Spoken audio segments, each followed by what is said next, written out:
ETV YouTube channels లో మీ వ్యాపార ప్రకటనల కోసం ఈ నంబర్కి కాల్ చేయండి.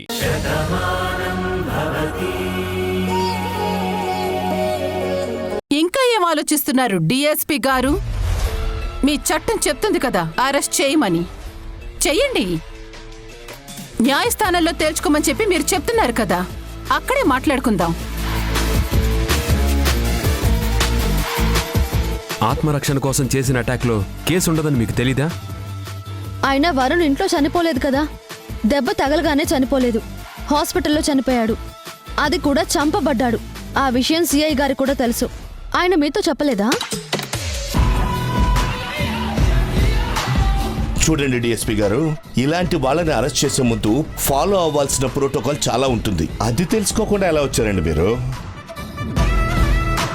చూడండి డిఎస్పీ గారు, మీ మాటలు వింటుంటే మిమ్మల్ని ఎవరో కావాలనే మా మీదకు ఉసిగొల్పినట్టుగా ఉంది.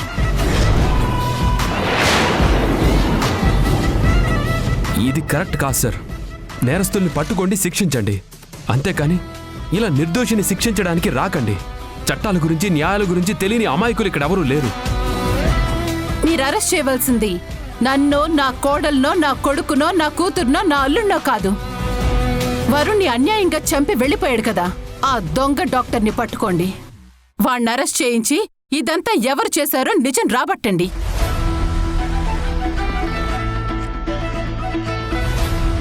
అసలైన నేరస్తుల్ని పట్టుకొని చట్టం నుంచి ఎవరూ తప్పించుకోలేరని చెప్పి నిరూపించండి. అప్పుడు మేమే వచ్చి మీకు సాల్యూట్ చేస్తాం. అంతేకాని మీరు అడ్డగోలుగా వచ్చి మాట్లాడుతూ ఉంటే చూస్తూ ఊరుకుంటామని మాత్రం అనుకోకండి. ఆన్ ద స్పాట్ ఇప్పుడే నేను హోమ్ మినిస్టర్ గారితో మాట్లాడతాను. జరిగింది మొత్తం చెప్పానంటే తర్వాత ఏం జరుగుతుందో మీకు తెలుసు.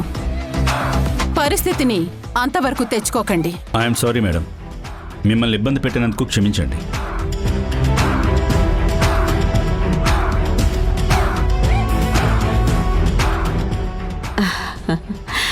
ఊర్మిళ,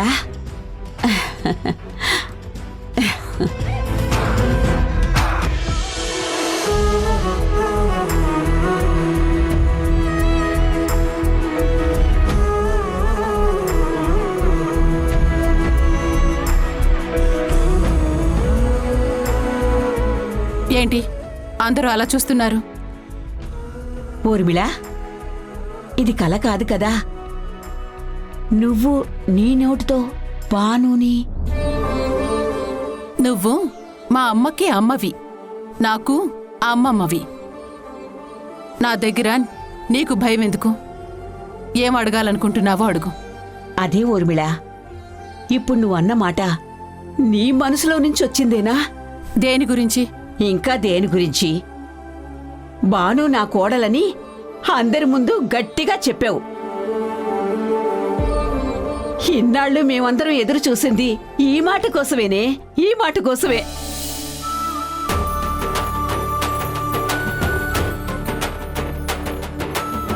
ఆ పిచ్చిది తప్పించిపోయింది నీ నోటి వెంట ఈ మాట వినడం కోసమేనే. ఆ జంట సీతారాముల్లా ఒకరికొకరు ఉండలేకపోయినా నీ నోటి వెంట ఈ మాట వినేంత వరకు కలవకూడదు అనుకున్నారు. ఇప్పుడు నీ నోటి నుంచి వచ్చిన ఈ మాట నిజమే కదా?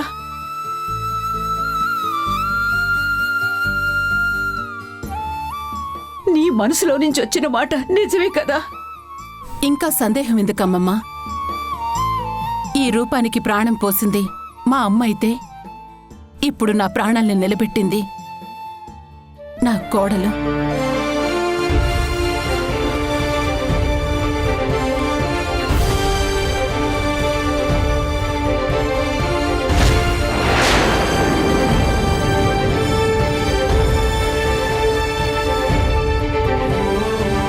తనని కోడలిగా అంగీకరించడానికి ఇంకేం కావాలి? తనని కోడలిగా అంగీకరించడానికి ఇంకెన్ని అగ్ని పరీక్షలు పెట్టాలి? భానుమతి నా కోడలు.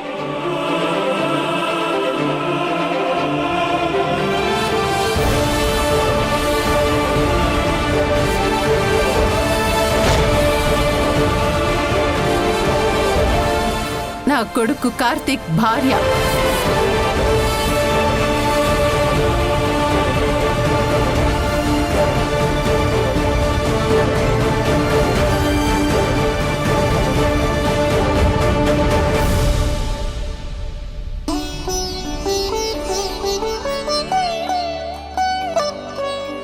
యాహూ!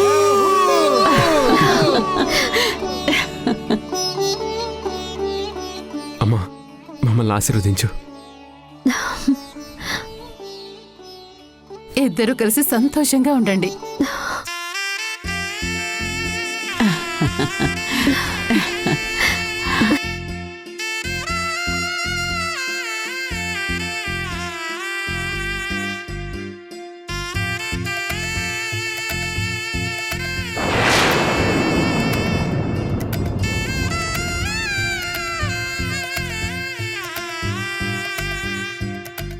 హే! రత్తమ్మా రత్తమ్మా, ఏంటి సత్తి? ఉరుములమ్మ బాణమ్మని కోడలుగా ఒప్పుకునింది. సంతోషం సత్తి. ఆ, హే, హే, డింగిటక డింగిటక. వెంకన్న వెంకన్న, ఏంటి సత్తి? ఉరుములమ్మ మా బాణమ్మని కోడలుగా ఒప్పుకునింది. తెలిసిలేరా సత్తి? మంచిదే కదా. ఏ డింగిటక డింగిటక డింగిటక. బాబాయ్ బాబాయ్, ఏం జరిగిందంటే పెద్దమ్మ గారు బాణమ్మని కోడలుగా ఒప్పుకున్నారు కదా, ఊరంతా పండుగ చేసేద్దాం. చేసేద్దాం, పండుగ చేసేద్దాం.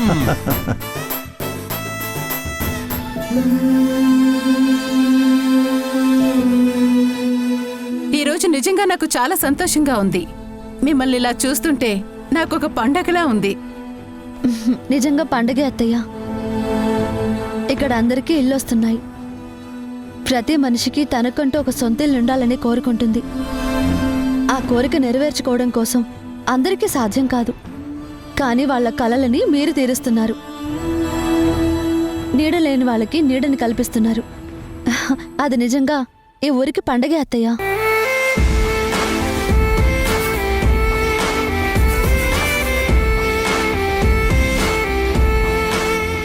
అంతేకాదమ్మా, ఇన్నాళ్ళు ఈ ఊరికి ఒక బాధ ఉండేది. మీరిద్దరూ ఈ ఊరి ఆడపిల్లలే. ఒకటిగా ఉండవలసిన మీ మధ్యన ఏవో ఎడబాట్లున్నాయి. ఇప్పుడు అవి కూడా సమసిపోయి మీరు కలిసిపోయారు. అది నిజంగా ఈ ఊరికి పండగే.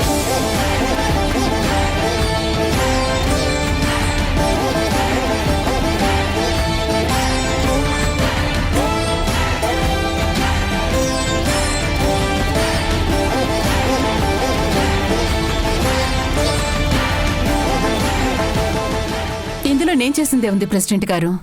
చిన్నప్పటి నుంచి మా అమ్మమ్మ చెప్పిన మాటే ఆచరించాను. మనకున్నదంతా మనమే తినేయకూడదు. అవసరమైనంత ఉంచుకొని మిగతా దాంతో అవతలి వాళ్ళకి సాయం చేయాలని చెప్పింది అమ్మమ్మ.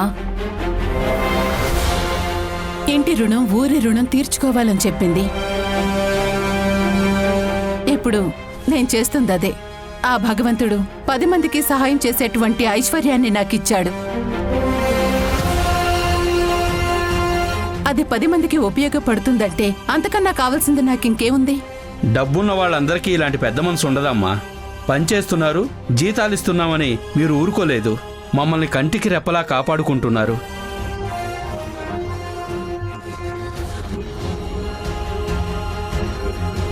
సరే, ఇదంతా కూడా నా కోడలు భానుమతి వల్లే జరిగింది కాబట్టి అందరూ ఇంటి పత్రాలు భాను చేతుల మీదుగానే తీసుకోండి.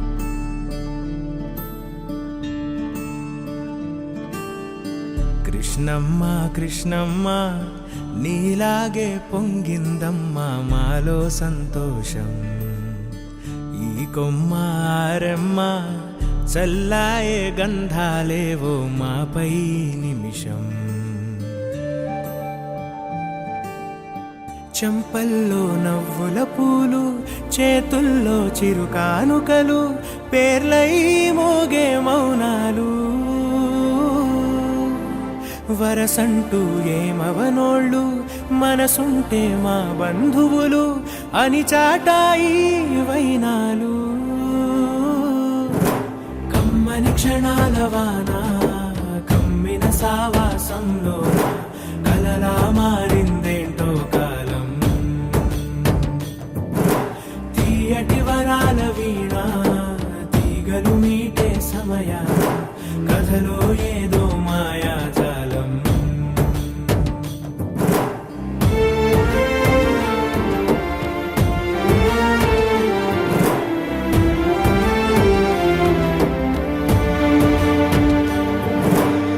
కృష్ణమ్మ కృష్ణమ్మ, నీల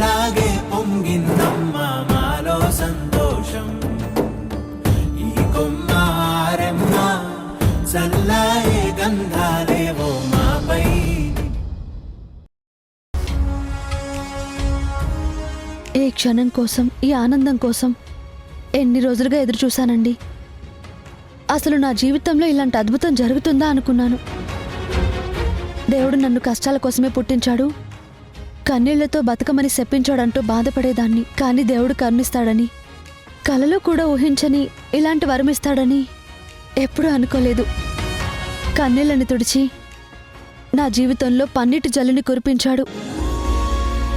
ఇందాకటి నుంచి నేనే మాట్లాడుతున్నాను, మీరేమీ మాట్లాడడం లేదు. బాను, అది క్రికెట్ టీంలో ఎంతమంది ఉంటారు?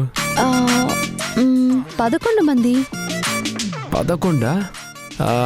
చాలా కష్టం, టైం పట్టేలా ఉంది. దేనికి?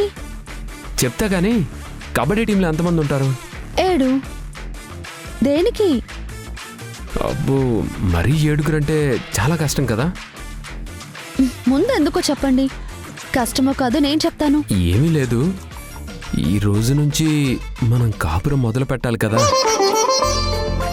మరీ 7, 11 అంటే చాలా కష్టం కదా.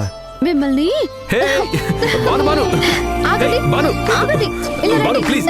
హే, బాను. ఆగండి.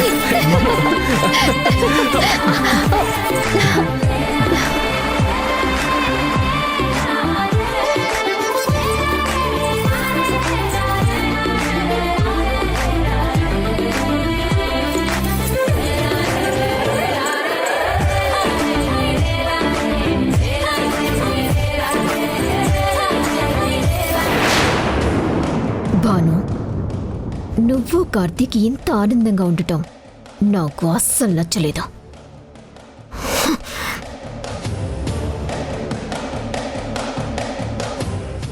నీలిమా, నీలిమా, నిన్నే నీతో మాట్లాడాలని పిలిచాను. నా నీడ కూడా నచ్చని మనిషివి నువ్వు. నువ్వు నాతో మాట్లాడాలని పిలిచావంటే చాలా ఆశ్చర్యంగా ఉంది. నేను నీతో కుటుంబ విషయాలు మాట్లాడాలనుకోవడం లేదు. నేనేవి నీ బిజినెస్ పార్ట్నర్ని కాదే, నీ బిజినెస్ విషయాలు మాట్లాడటానికి. నేను చెప్పాలనుకున్నది నీ జీవితం గురించి. ఏంటి? అమెరికాకి ఎప్పుడు వెళ్తున్నావు? నేను వెళ్ళిపోతాను అని ఎవరితోనూ చెప్పలేదే. నువ్వు మర్చిపోయినట్టున్నావు. భాను, కార్తీక్ వాళ్ళని కలిపి వెళ్ళిపోతానన్నావు. ఇప్పుడు వాళ్ళిద్దరూ కలిసిపోయారు. మరి ఇప్పుడు నువ్వు వెళ్ళిపోవాలి కదా, అందుకే ఎప్పుడు వెళ్తున్నావు అని అడుగుతున్నాను. అంటే ఏంటి నీ ఉద్దేశం? ఇన్నాళ్ళు వాళ్ళని నేను విడదీస్తున్నాను అనా? ఎందుకు నీలిమా నాతో చెప్పిస్తావు? నువ్వేంటో, నీ మనసేంటో, నీ బుద్ధేంటో నాకు బాగా తెలుసు. ఎవరు ఎన్నన్నా అన్నింటినీ మర్చిపోయి నువ్వుంటుంది కార్తీక్ కోసం. కార్తీక్ని ఎలా అయినా నీ సొంతం చేసుకోవాలని నువ్వు కలలు కన్నావు. అవి కలలుగానే మిగిలిపోయాయి. భాను, కార్తీక్ ఒకటైపోయారు. ఇంకా నువ్వు ఇక్కడే ఉంటే నీ గురించి అందరూ చాలా చీప్గా మాట్లాడుకుంటారు. నేను నీకు ప్రథమ శత్రువుని కదా, అందుకే ఇలా ఆలోచిస్తున్నావు. నువ్వు నాకు శత్రువనో స్నేహితురాలవనో కాదు, ఒక ఆడపిల్లగా భావించి చెప్తున్నాను. కార్తీక్ ఇంకా నీ మీద ఎంతో కొంత మంచి అభిప్రాయం ఉంది. అత్తయ్య కూడా నీ మీద చెడు అభిప్రాయం ఏం లేదు. ఈ పరిస్థితి ఇలా ఉన్నప్పుడే నువ్వు వెళ్ళిపోవడం మంచిది. అదే నీకు గౌరవం. భాను, కార్తీక్కి క్షేమం. అలా కాకుండా నీ బుద్ధేంటో బయటపడినా, నువ్వు నీ బుద్ధిని చూపించాలని ప్రయత్నించినా పరిస్థితులు చాలా దారుణంగా ఉంటాయి. అందుకే నువ్వు ఎంత తొందరగా వెళ్ళిపోతే అంత నీకు మంచిది.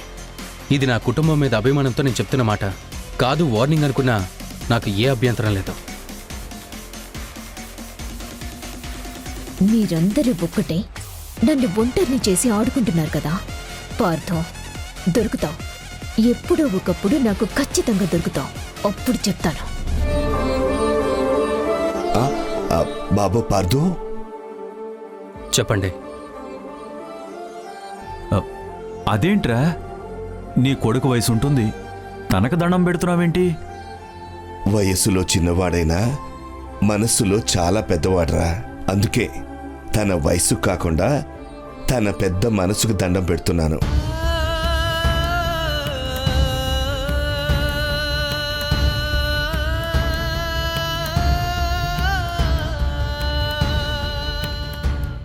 చాలా సంతోషం బాబు. భానుతో రక్తం పంచుకు పుట్టిన అన్నయ్య ఎప్పుడో వదిలేసి వెళ్ళిపోయినా నువ్వు మాత్రం సొంత అన్నయ్యలాగా తన గురించి ఆలోచించావు. ఈ రోజు నా కూతురు అంత పెద్ద గండం నుంచి బయటపడిందంటే దానికి కారణం నువ్వేనయ్యా. నీ రుణం ఎప్పటికీ తీర్చుకోలేను. నీలాంటి ఉత్తముని కన్న తల్లిదండ్రులు చాలా గొప్పవాళ్ళయ్యా. ఇందులో ఏముందండి, నా చెల్లెల కోసం నేను చేశాను. తను బాగుండాలని నేను ఎప్పుడు కోరుకుంటాను. దాని గురించి మీరు ఇలా దండం పెట్టడం కరెక్ట్ కాదు. లేదురా మనవడా, పుణ్యం కొద్దీ పురుషుడు, దానం కొద్దీ బిడ్డలు అంటారు. మీనాక్షి వాసులు ఎంత మంచివాళ్లైనా కూతురు అండగా నిలబడింది గాని కొడుకులు అర్ధాంతరంగా వదిలేసి వెళ్లిపోయారు. బానుకి తన అన్నయ్య ఉండుంటే ఎలా నిలబడేవాడో నువ్వు అలాగే నిలబడ్డావు. బంధం అనేది రక్తం పంచుకుంటేనే కాదు, అభిమానం పెంచుకున్నా వస్తుందని నిరూపించావు. అవునయ్యా. నీలాంటివాడు మా ఇంటి అల్లుడైనందుకు మాకు చాలా ఆనందంగా ఉంది.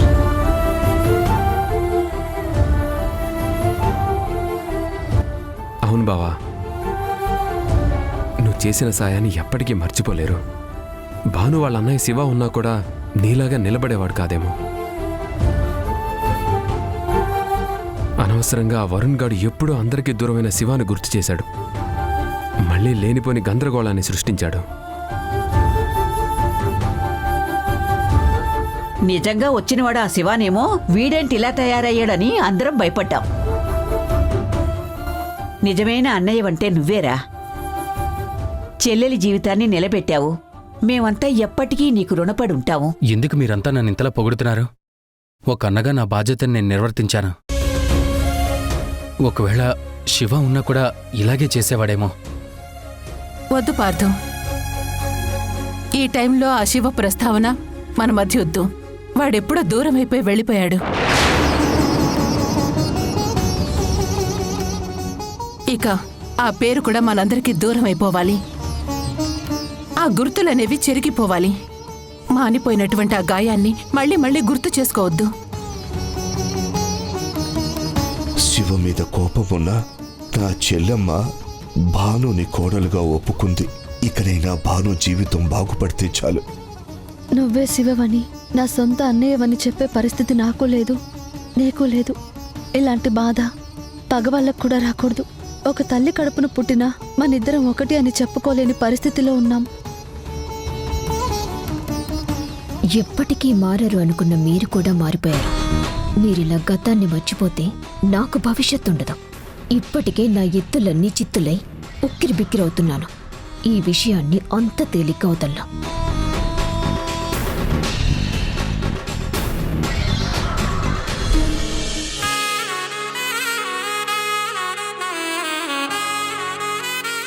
ఇది నేను పుట్టిన ఊరు. నాకు తల్లితో సమానం. అయినా సరే చాలా రోజులు ఈ ఊరికి దూరంగా ఉన్నాను. దానికి కొన్ని కారణాలున్నాయి.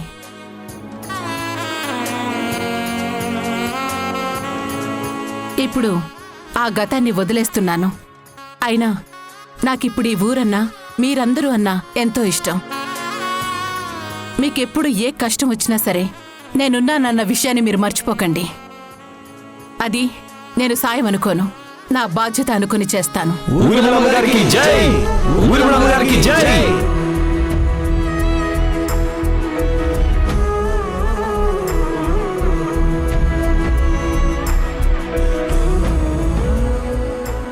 మీరు మా ఊరి అమ్మాయండి, కానీ ఈ ఊరికి అమ్మలా నిలబడ్డారు.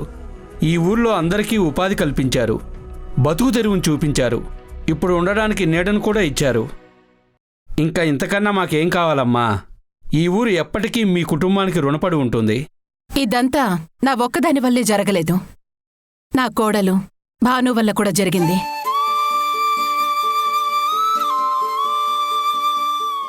ఈ ఊళ్ళో మైనింగ్ చేయాలన్నటువంటి ఆలోచన, మీ అందరికీ ఉపాధి ఇవ్వాలన్నటువంటి ఆశయం తనది. చివరికి నేనీ ఊరు రావడానికి కారణం కూడా నా కోడలు భానుమతే. ఈ గొప్పతనమంతా నా కోడల్దే.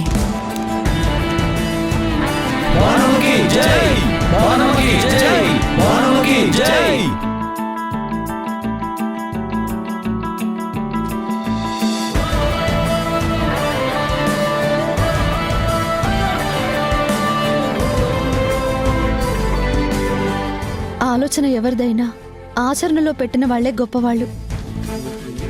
ఇదంతా అత్తయ్య చేసిందే తప్ప నేను చేసిందేమీ లేదు. మీ అందరి అభిమానానికి కృతజ్ఞతలు. సరే, ఇంకా బయలుదేరదాం. చీకటి పడకముందే సిటీకి వెళ్ళిపోదాం. వెళ్ళొస్తాం. వసంత, ఈ కష్టకాలంలో నువ్వు నన్ను కంటికి రెప్పలా కాపాడుకున్నావు. నీ సాయాన్ని, నీ స్నేహాన్ని ఎప్పటికీ మర్చిపోను. అదేంటి పరాయి వాళ్ళకి చెప్పినట్టు అలా కృతజ్ఞతలు చెప్తున్నావు? నువ్వు నా ఫ్రెండువి. వస్తాను. జాగ్రత్తగా వెళ్ళిరా. వెళ్ళొస్తాం.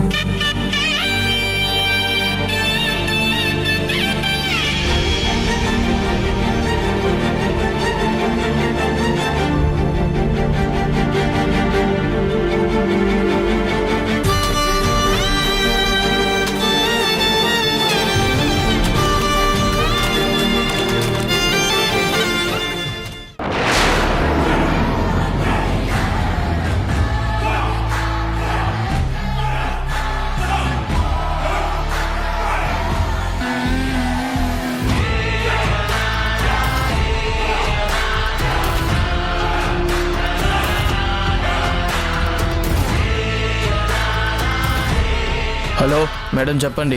ఎక్కడున్నావు? మీరు చెప్పిన ప్లేస్లో ఉన్నాను మేడం. కార్ నెంబర్ గుర్తుంది కదా? ఉంది మేడం. TS07 5369. యాక్సిడెంట్ జరగాలి, కానీ అందులో ఉన్న మనిషి మాత్రం చనిపోకూడదు. ఎక్కడ ఏ తేడా రాకూడదు. సరే మేడం, మీరు చెప్పినట్లే జరుగుతుంది.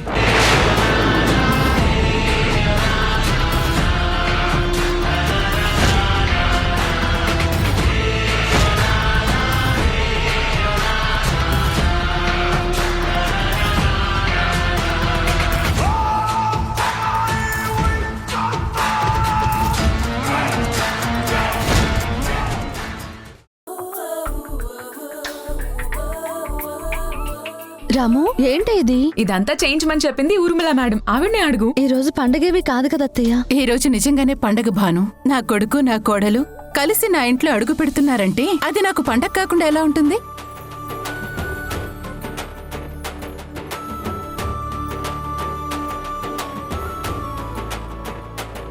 ఈటీవీ విన్ యాప్ రోజుకి కేవలం రూపాయి మాత్రమే. ఇప్పుడే ఈటీవీ విన్ యాప్ డౌన్లోడ్ చేసి సబ్స్క్రైబ్ చేయండి.